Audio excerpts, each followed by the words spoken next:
Focusing on the DSLOs. While SAS has been successful with external accountability measures, where the organization has been asked to report and justify procedures and results to others, it has been less successful with internal accountability that organizes the work of internal stakeholders against the mission of the school by setting high expectations, establishing meaningful goals, and monitoring results. A specific example of this is SAS's accountability to the DSLOs. SAS successfully conducted a self-study with the DSLOs as a focus when it was required by WASC as part of the accreditation process, which is a form of external professional and bureaucratic accountability. Since then, SAS has struggled with internal accountability and continuing to address them. One challenge is that there is not clarity around who is the director and who are the providers. Therefore, no one is taking responsibility for making sure that the challenges associated with implementing the DSLOs are being addressed, or that evidence of student achieving the DSLOs is being collected. A second challenge to internal accountability is goal setting. Several competing priorities have emerged, resulting in a divergent objectives problem where some employees see the DSLOs as the goal to be achieved, while others see them as an add-on or distractor to the goal they have set for themselves. A third challenge to internal accountability is monitoring, because there is no clear expectation or mechanism for reporting out on the DSLOs. While many individual teachers have information about what practices they are utilizing to teach the DSLOs and the degree to which their students are achieving them, the information is not shared with administrators. This results in administrators not having the information necessary to determine if teachers are adequately teaching the DSLOs and if students are adequately achieving them. To hold the organization accountable for progress in the area, the board and superintendent have made collection of evidence of student achievement of the DSLOs one of the organizational goals for 2016-17. Additionally, in April 2017, a WASC midterm visit will occur. This will require evidence of progress in addressing the challenges regarding the DSLOs that surfaced in the previous self-study. Although both of these forms of bureaucratic accountability will help, a more effective approach would be to implement additional forms of internal and external accountability. As Darlingham and Wilhoit and Pittenger state, genuine accountability must both raise the bar of expectations for learning and trigger the intelligent investments and changes strategies that make it possible to achieve these expectations. To achieve genuine accountability and the resultant long-term positive impact, the approach must rest on three pillars: meaningful learning, professional capacity, and resource accountability. These pillars should become the basis of the new accountability system at SAS. The new accountability system must be aligned to the DSLOs. Using the rubrics developed during the self-study, SAS needs to identify learning progressions for each DSLO. Teachers should use the rubrics and learning progressions to develop summative assessment tools that allow students to show deep conceptual understanding.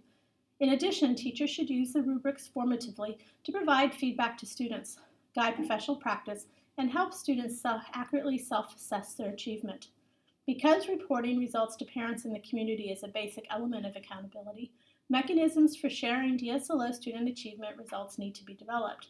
Students should be required to maintain a portfolio that demonstrates performance in each DSLO to provide evidence that teachers can use to make accurate decisions about student achievement and to allow parents a more complete view of their child's accomplishments.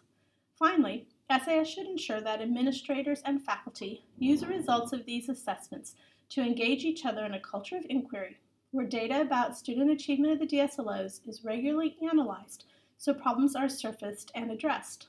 To facilitate this, SAS should develop a dashboard of indicators that will allow administration and faculty to make decisions based on multiple sources of evidence. This should include external performance and processing benchmarking, which would allow SAS to evaluate progress and drive organizational performance. Building the capacity of educators at SAS is an important step in improving its accountability system. Teachers should be held accountable for teaching behaviors that are causally related to student achievement.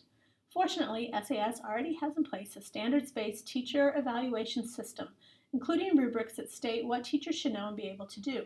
What is missing is specificity regarding the DSLOs. SAS needs to clearly articulate what these expectations are and revise the appraisal rubrics as appropriate.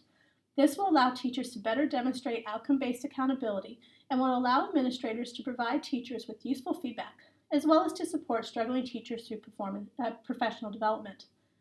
Professional accountability will be increased because the roles and expectations of teachers will be better aligned with SAS's goals and vision. Whole system reform will be more likely because several of the right drivers identified by Fullen will be present. Evidence from the appraisal process can be used as a strategy for building capacity through professional learning. Because the system requires teachers to fully engage in PLCs, it is a way of building social capital.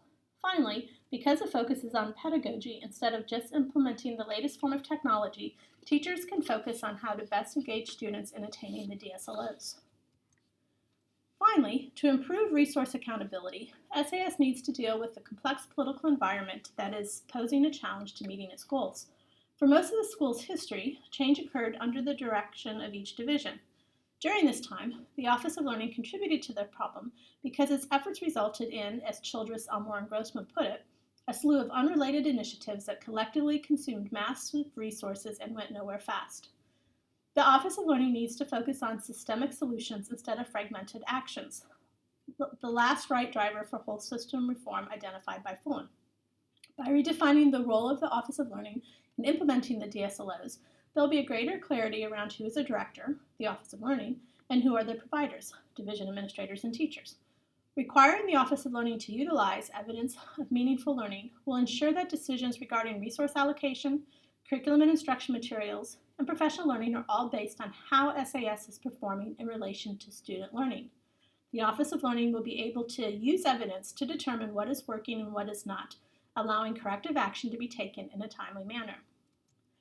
Developing and implementing a new system of genuine accountability that utilizes a variety of assessments focused on meaningful learning, leverages the existing performance appraisal system to build professional capacity, and redefines how the Office of Learning operates to improve resource accountability will increase the likelihood that the right drivers will provide a concentrated and accelerating force for progress towards the goals of reform.